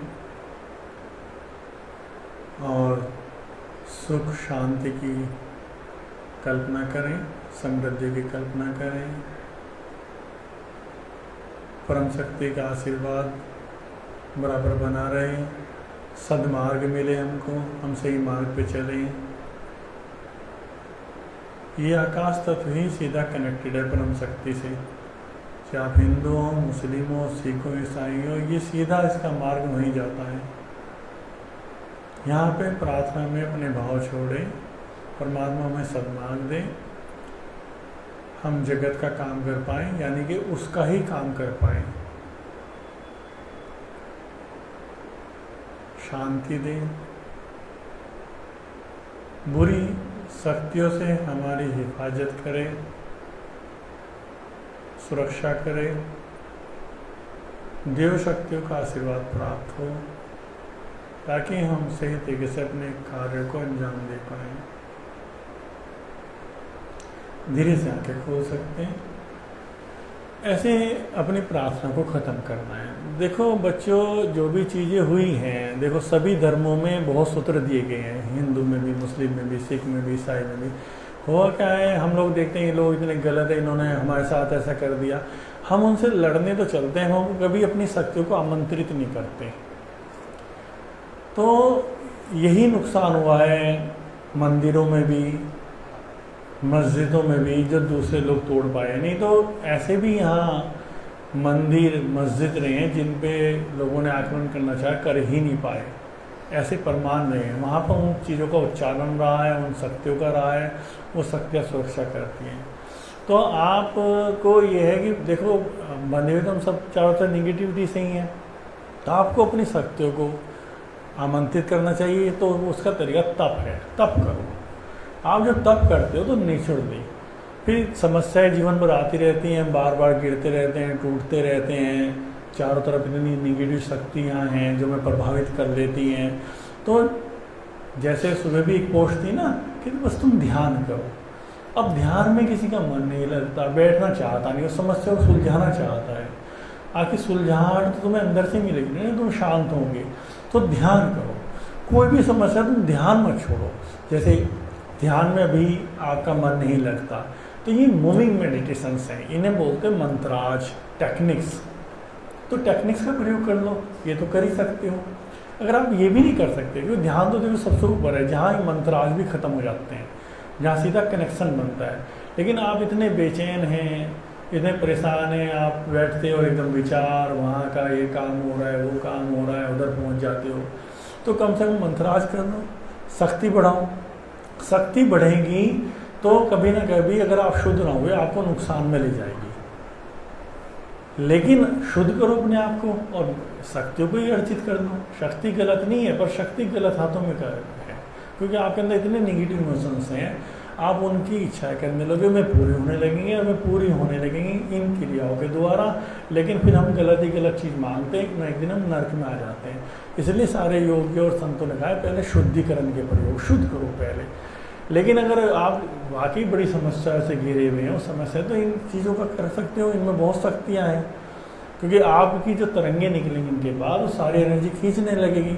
जो लोग विरोधी शक्तियाँ आपके रोज सामने आएंगी, उनकी शक्तियाँ धीरे धीरे ढीली पड़ने लगेंगी तुम्हारी शक्ति के सामने, है ना। आपका कॉन्फिडेंस लेवल बढ़ेगा। तो करो, तब करो, बाहर ना ढूंढो हल, जितना भी समय बढ़ा सको आओ, माँ का जाप करो, चक्रास को एक्टिवेट करो, अपने वैगस नर्व को एक्टिवेट करो अपने। आप देखो आपकी शक्तियाँ बढ़ने लगी, चीज़ें होने लगी, है ना। अभी तो शक्ति इतनी भी नहीं है आपकी, आपके शरीर को स्वस्थ रख पाए, फिर शक्ति बढ़ेगी और काम भी होंगे आपसे। उसके बाद विजुअलाइजेशन पावर से अपने थर्ड आई पर ले जाकर आकाश तत्व में प्रवेश करो। आकाश तत्व में सद्बुद्धि की प्रार्थना करो, सद्बुद्धि की जरूर। पहली चीज अपनी सद्बुद्धि, क्योंकि बुद्धि शक्ति आने पे हमेशा ही भटकती है। तो सद्बुद्धि है परमात्मा हमें सद्बुद्धि दे, हमें मार्ग में भटकाना, है ना, ये प्रार्थना करो। दूसरों की सद्बुद्धियों की प्रार्थना करो। जो तुम्हारे शत्रु भी हैं, बड़ा मुश्किल लगता है यार उसकी सद्बुद्धि प्रार्थना, नहीं, तुम्हें उसकी सद्बुद्धि की भी प्रार्थना करो। देखो दोनों बात होगी, उसको सद्बुद्धि आएगी तुम्हारे से तो तुम्हारे साथ उसका जो जंजाल जाल है वो भी कटेगा, वो लोगों के लिए भी हेल्पफुल होगा। जो प्राणिक हीलिंग जान चुके हैं वो शत्रुओं के सोलर साफ करो। जो विरोधियों के शत्रु की टेक्निक है, हमें जोर पड़ता है उसका सोलर कैसे साफ करें, बुरे आदमी का जो हमारा ही दुश्मन है। दुश्मन कोई नहीं किसी का होता, उसकी वृत्तियां हैं और आपके पास टेक्निक है, आप उसकी भी सफाई, तो वो लोगों के लिए हेल्पफुल हो जाएगा। जब उसका सोलर साफ होना शुरू हो जाएगा तो आप उसका सोलर साफ करो। तो जैसे जैसे उसका सोलर साफ होगा आपके लिए भी हेल्पफुल होगा और उनके लिए भी होगा हेल्पफुल। तो ये टेक्निक्स है लड़ने की, उनसे ऊपर जाने की। आप ऐसे लड़ते रहोगे उसकी शक्तियाँ और बढ़ती रहेंगी, आप पे वैसी शक्तियाँ नहीं हैं जिस तरह की शक्तियों का वो प्रयोग कर सकता है। तो ये इनमें धैर्य की ज़रूरत होती है। तो ऐसे तो विजुअलाइजेशन पावर, और ये तुम्हारा अधिकार है, जीवन में हर चीज़ को मांग सकते हो आप, जो भी चाहे धन हो, मकान हो, जो ज़रूरतें हैं, जो तुम्हारी महत्वाकांक्षा को ना बढ़ाए, मतलब गलत बढ़ते हुए ना ले जाए, लेकिन जो तुम्हारी आवश्यक ज़रूरतें उन्हें मांगो। अधिकार है, परमात्मा तुम्हारा पिता समान है, वो देगा तुम्हें, वो सभी को दे रहा है, तो तुम्हें क्यों नहीं देगा। तुम तो फिर भी तप कर रहे हो, तुम तो उससे एक कनेक्शन जोड़ रहे हो क्या एनर्जी से। मांगो, लेकिन उन चीज़ों को मत मांगो जो कल को तुम्हारे जीवन में दुख लाए। तो उन चीज़ों से बचो, वो नहीं, वो अस्तित्व पे छोड़ दो। कोई चीज़ है ऐसी जिसके तो तुम्हारा बहुत ज़्यादा आकर्षण है, लेकिन आपको नहीं पता उसके बारे में, क्योंकि हर चीज़ का अपना व्यवहार होता है, तो वो अस्तित्व छोड़ो कि भाई मैं प्रेम करता हूँ, मैं उस चीज़ को चाहता हूँ, चाहे वो मोटरसाइकिल हो, चाहे वो कुछ भी हो, किसी भी चीज़ हो, कोई भी ऐसी चीज़ हो। तो लेकिन अगर वो मेरे जीवन में आनी होगी, तुम ठीक समझता है तो आ जाए, नहीं जीवन में आनी होगी तो मुझे बचा के रखना। इस तरह की प्रार्थनाएं से तुम अपने जीवन को सुख में बना सकते हो, है ना, कोई भी ऐसी चीज़। तो ख़त्म करते हैं, पूरा 1 घंटा हो गया।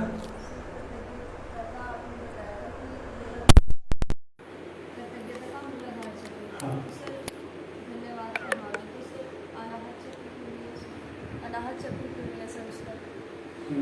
बहुत अच्छी बात। दोबारा से नहीं, उसने ऐसा नहीं पूछा है कि आपने बताया कृतज्ञता को मूलाधार चक्र से जोड़ा है, मोजिमा में धन्यवाद का भाव, तो उसको अनाहत चक्र से क्यों नहीं जोड़ा, जबकि धन्यवाद के भावों से जो कहने जाता है प्रेम ही होता है दूसरे से, है ना।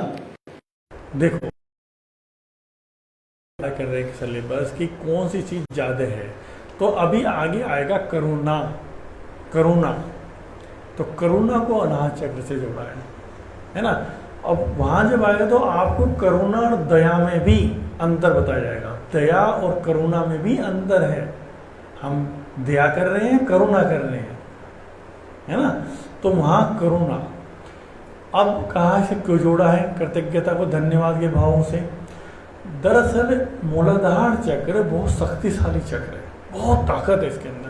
जितने भी लोग हैं जो पैसा कमा रहे हैं, धन कमा रहे हैं, मकान बना रहे हैं, प्रॉपर्टी कर रहे हैं, ये सब मूलाधार चक्र के लोग हैं। मूलाधार चक्र में ईगो होती है बहुत ज़्यादा, मैं कर रहा हूँ, सब मैंने करा है, तो वो उसको कभी ना कभी ऐसी जगह लेके चली जाएगी जो उसके लिए नुकसानदेह होगी, नर्क। तो वहाँ पे अगर कृतज्ञता जुड़ गया, अरे मैं कहाँ कर रहा हूँ, धन्यवाद यार ये व्यक्ति जीवन में आया, अरे मेरा मकान बन गया, धन्यवाद इन लोगों के द्वारा मकान बन गया, अरे यार मेरी नौकरी लग गई, धन्यवाद। तो धन्यवाद भाव ईगो को जन्म नहीं देगा और वहाँ से जो मूलाधार का निगेटिव इमोशंस है वो कटना शुरू होगा कि हर चीज़ दूसरे परमात्मा को धन्यवाद, है ना। शर्म, हाँ हाँ, कि मूलाधार व्यक्ति का अगर हम कहेंगे ना, जैसे एक कहावत होती है, हमारे यहाँ भी कुछ लोगों का रहता है, आपके यहाँ भी कहा जाता है कि यार ये तो ठा के मरे खा के मरे, ऐसी कहावतें हैं। ये तो ठा के मरेगा या खा के मरेगा। तो वो कहती है मतलब ये बिल्कुल ऐसा होता है। हाथी का उदाहरण क्यों दिया कि उसने एक पेड़ देख लिया, बस फिर उसे पीछे डंडे बरसा रहे नहीं है, पेड़ है, उसने पेड़ उखाड़ना है, वो उखाड़ कर ही रहेगा हाथी। अब उसे इधर नहीं दिख रहा है क्या नहीं है, वो ऐसे चलेगा, उसे समझ में ही नहीं आ रहा है कि उसे क्या समझाना चाह रहे हैं, क्या उसके दिमाग में डालना चाहे, बस उसने तो एक एनर्जी बना ली, टारगेट बना लिया। तो वहाँ पर जब कृतज्ञता देखेगा, धन्यवाद देखेगा, लोगों के किए हुए काम देखेगा, उनको पुरानी चीज़ों को याद करेगा और जो भी है, तो उसका वो टूटेगा ईगो। तो ये मूलाधार है। बहुत लोगों ने तो सोच लिया, अब वो कुछ सोच ही नहीं रहा है, उसने सोच लिया। ये तो सारे दुख के कारण है। आपने कुछ भी चीज़ें जीवन में सोच ले तो एक लक्ष्य, सारा समाज लक्ष्य निर्धारित करने को कहता है आपको, संत कभी नहीं कहेगा लक्ष्य निर्धारित करो। तुम्हारे ये लक्ष्य विहीन साधना वो जीवन में कोई संत लक्ष्य को नहीं कहेगा। लक्ष्य आपने इतनी परमात्मा की ब्लेसिंग आनी थी, आप उनसे चूके गए। आपने बस एक IAS बनना है, ये करना है, अरे आपको क्या बनने के लिए भेजा था, क्या पता आप क्या बन सकते थे, एक लक्ष्य। तो संत लोग कहते हैं लक्ष्य को सीढ़ी बनाओ, लक्ष्य हो भाई। अभी हम भी कुछ नहीं दिख रहा, लक्ष्य बना लिया हमने, वे टूर्नामेंट खेलेंगे, तो टूर्नामेंट के चक्कर में आप योग में शरीर मोड़ रहे तोड़ रहे, लेकिन आप डिपेंड नहीं है उस पर। टूर्नामेंट की डेट आई और आपको कोई और चीज में छोड़ दिया, लेकिन आधार बना लिया। तो लक्ष्य को आधार तो बनाओ और लक्ष्य पर डिपेंडेंट मत रहो। क्या पता कहाँ से कौन सी तरंग, परमात्मा कौन सी तरंग आपको भेज रहा है कि तेरा मार्ग तो ये है, तुझे तो ये काम करना है, तू कहाँ फंसा पड़ा है ना। तो बात समझ में आ गई ना। तो बिल्कुल ऐसे टारगेट बना लेना किसी चीज़ को, बिल्कुल मंथन करो ज़्यादा चीज़ों का, जो भी तुम्हारे जीवन में मंथन, कोई चीज़ क्या कह रही है, कौन सी तरंग क्या कह रही है, किसी ने आके कोई हमसे मिला वो क्या कह गया, अचानक ये व्यक्ति क्यों टकराया, इसने हमें क्या बात कह दी, ये पापा के मुँह से अचानक ऐसा क्यों निकल गया, मम्मी के मुँह से, ये भी नहीं उसमें निर्भर होना, बट ऐसी चीज़ें क्यों आ रही हैं। जब आप साक्षी की तरह हैं तो आप डिसीजन तक पहुँच जाएंगे। और आपने एक तरफ नहीं मैं तो करूँगा, एक करके रहूँगा मैं, जैसे लड़के ला रहे तुम्हारी उम्र में, तो उसे छोड़ूंगा नहीं, मार के रहूँगा, फिर आपको कुछ और नहीं सुनेगा और आप कहीं ना कहीं नरक में चले जाएंगे। ठीक है बच्चे, और कोई पर्सन हो किसी का? बोर तो नहीं हो रहे आप? बता देना, लेट जाना, ऐसे ऐसे दिवाली सारे बैठ जाना, कूल होना चाहिए। नहीं कर दो, अच्छा लोगों का लाभ हो जाए।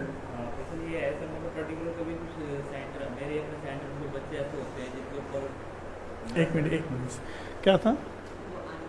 आएंगे नहीं? अच्छा, मेरे अपने सेंटर में बच्चे ऐसे हैं मतलब जिनको पेरेंट्स बताते हैं सीखे, बच्चा सीख नहीं रहा है और उनसे संबंध ऐसे हो जाते हैं बहुत अच्छे, तो वो भी किसी भाव से सामने तो समझते हैं क्या ये नहीं सीखना चाह रहा, फिर भेज रहे हैं और बाद में वो इच्छा भी ये रखते हैं कि ये कुछ बनेगी। तो क्या ऐसे बच्चे की सख्ताई कर सकते हैं, थोड़ा चेंज कर सकते हैं? वैसे तो यहाँ जो मैं दिमाग समझ रहा हूँ वो अब ये बन गया, वो दिमाग में प्रेम जितना ही प्रेम हो सके, अगर वो उसकी अपनी प्यास हुई तो वो पालेगा, नहीं हुई तो नहीं पाएगा। लेकिन वो उस चीज़ को नहीं समझ रहा बच्चा है, तो क्या उसके साथ सख्ताई कर सकते हैं? देखो वैसे तो दोनों बात है। हाँ, ये चीज़ वो समझदारी में बच्चा है, वैसे उम्र के अंदर कोई बच्चा है, वो सोचते हैं कि उम्र तो ज़्यादा होगी लेकिन फिर भी उनकी जो समझ नहीं चाह रहा है, तो वो उसके ऊपर सख्ताई कर सकते हैं। हाँ, कोशिश तो होगी जो सभी के काम करे। जब सख्ताई की टाइटनेस दान कभी जीवन में किसी का परिवर्तन नहीं लाया, आज तक नहीं लाया कभी। बच्चे की काउंसलिंग, बच्चों को प्रेम को समझाना, होता है, उससे परिवर्तन की संभावनाएं हैं एक। लेकिन जो अनवर ने कहा है, बच्चे की समझ को देखते हुए एक तरह का एक्टिंग करना, डांटने की, वो बच्चे के विकास में सहयोगी हो सकती है। लेकिन अगर उसके साथ प्रेम भी जोड़ दिया, आपने सुबह डांटा, शाम को उसको गले भी लगा दिया, तो बच्चे को ये एहसास रहना चाहिए कि व्यक्ति जो मुझे डांट रहा है ना, ये मुझसे प्रेम भी करता है। अगर ये बच्चों को एहसास है तो बच्चे परिवर्तन के समय फिर तो डांट भी चलेगी। अगर बच्चे बताए यार इससे मुझे प्रेम तो, इसको आदमी को प्रेम तो मुझसे है नहीं, डांटता रहता है, तो वो डर से परिवर्तन तो ले आएगा, लेकिन वो गहरा परिवर्तन नहीं होगा, कभी ना कभी विस्फोट होकर निकलेगा। वो टीचर हो, वो पिता हो, माँ हो, वो निकलेगा। ये प्रेम को ज़्यादा महत्व देना, उसके बाद डांटो, फटकारो, पिटाई करो, प्रेम इसे ये भी ऐसा हो कि प्रेम भी है। तो प्रेम हमेशा जोड़ता जो है, प्रेम जोड़ता है।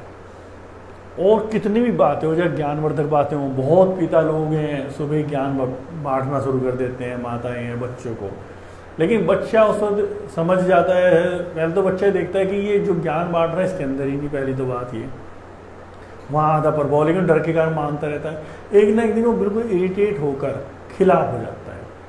वही बच्चे खिलाफ होते हैं जिन घरों में बहुत ज्ञान बांटा जाता है, क्योंकि वो देखते हैं यार इसके अंदर तो नहीं परिवर्तन है।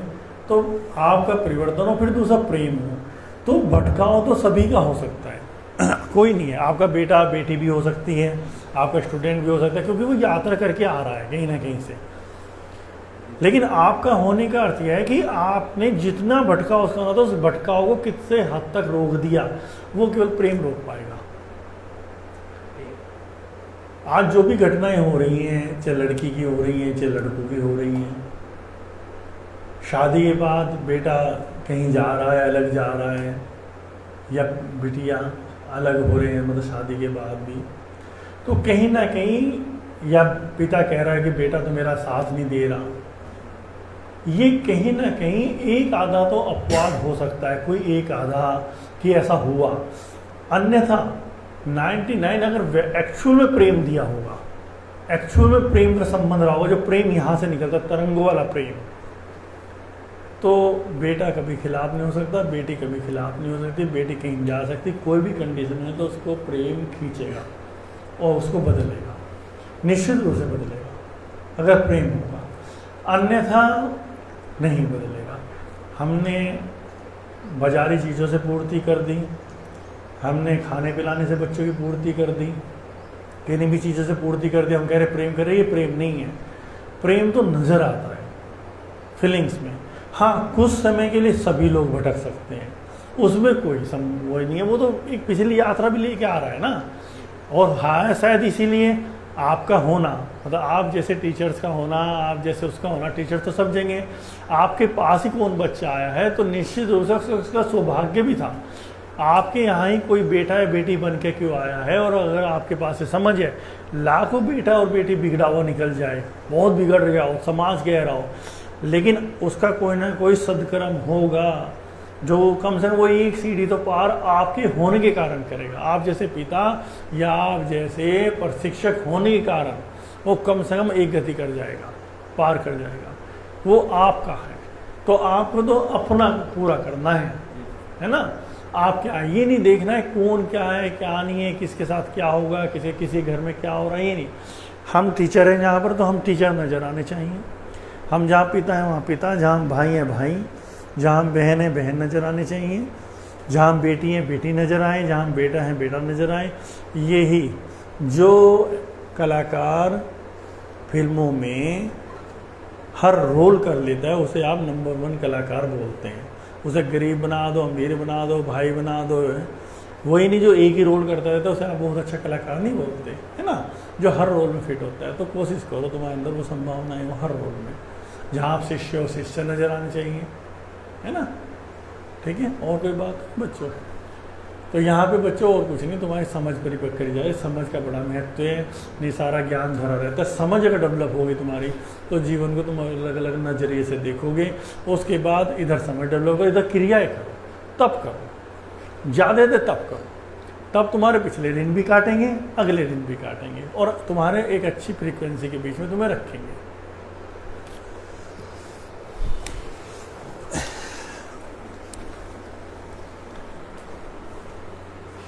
और ये कुछ कोई संभव नहीं, हमारी क्लासेस कब तक चलती है, अचानक हम कैंसिल कर देते हैं, अचानक शुरू कर देते हैं। तो मैं तो चाहता हूँ जितना अवसर का लाभ उठा लो आप।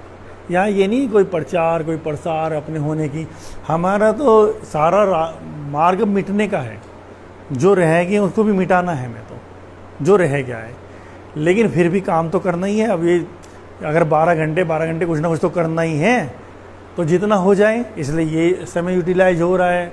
फिर इसके बाद किताबों में होगा, ये होगा, तो तुम्हें अवसरों का लाभ उठाना चाहिए, है ना।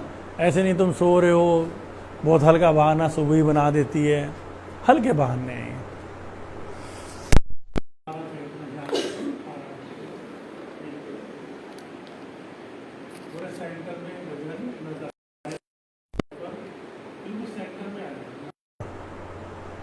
है ना, देखो आगे पीछे ना हो, एक हल्कापन महसूस होगा आपको। अब नाभि के नीचे हारा को महसूस करो,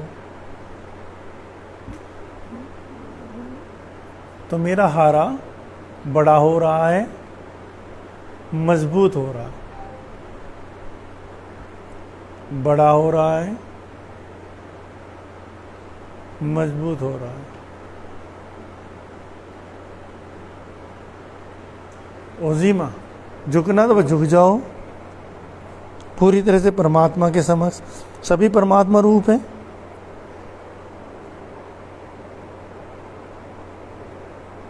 चलिए जा सकते हैं, तो परमात्मा नहीं, आप ही लोगों में परमात्मा है, सब में। कोई बाहर परमात्मा नहीं होता, बाहर मत ढूंढो। बाकी तब के लिए मस्जिदें भी ठीक हैं, मंदिर भी ठीक हैं। एक परमात्मा आ गए, ये मित्र के रूप में आ गया तो ये परमात्मा हो गया, मान लो संभाल रहा है। यही कल को शत्रु बन गया तब भी ये परमात्मा हो गया, जगा रहा है। तो काम तो परमात्मा ही कर रहा है। इसके अंदर भी वही रूह काम कर रही है, मेरे अंदर भी वही रूह काम कर रही है, इसके अंदर भी। ये आज मेरा सहयोग कर रहा है, तो परमात्मा ने, देखो मैं अकेला तो ना कर पाता, तो ये परमात्मा ही कर रहा है। ये कल को बिल्कुल शत्रु की तरह खड़ा हो गया आके, तो वो परमात्मा ने मुझे, मैं कहीं पे ढीला पड़ गया था, तो यात्रा मेरे अकेले की है, तब भी परमात्मा के अलावा कोई काम कर ही नहीं रहा है यहाँ पर, और कोई काम कर ही नहीं रहा है। वो निखार रहा है, फिर जन्म दे रहे हैं, तो सारे दुख सारी निखार। बाकी अगर हम मृत्यु को अपनी ऊर्जा दे देंगे, चाहे वो ईर्ष्या हो, चाहे वो क्रोध हो, चाहे वो कामासन हो, चाहे वो हिंसा हो, तो हम चूक, तब हम चूकते हैं। अन्यथा वो निखार रहा है, उसने भी निखारने का अवसर दिया था और हम मृत्यु। तो मृत्यु को मत दो, तीर अपनी तरफ देखो, केवल हर अवसर को अपनी कमी है कि तेरे अंदर कौन सी कमी है, तो जो अनिष्ट हो रहा है। केवल कुछ भी अवसर, नौकरी का हो, समाज का हो, पैसे की कमी का हो, इंसल्ट का हो, बेइज्जती का हो, तीर अपनी तरफ जहाँ तीर तुमने दूसरों की तरफ है, तुम छूट, ठीक है। और एक दूसरा संदेश देश की हमारी चल रही है, बिल्कुल पूरी तरह से कास्टिज्म में, किसी संप्रदाय में बिल्कुल उनसे प्रभावित नहीं होना है। उन लोगों को धीरे धीरे काटो, अगर तुम उन्हें नहीं काट सकते और करीब हैं, नेगेटिव हैं, तो वहाँ पे सारे उनको, उनमें ऊर्जा मत, मस्तिष्क में कुछ भी डालें, अपने मस्तिष्क को गंदा मत होने दो। चाहे वो कोई बड़ा पद लिए हुए हो वहाँ पे, चाहे मौलवी का लिए हो, चाहे पंडित का लिए हुए हो, हमेशा इन्हीं जिक्र हो रहे हैं समाज में, इनसे बचो, अपने आप गंदा न करो। केवल रूह से संबंधित हो, आत्माएं हैं, सब जगह आत्माएं काम कर रही हैं, आत्मा से संबंधित, ठीक है।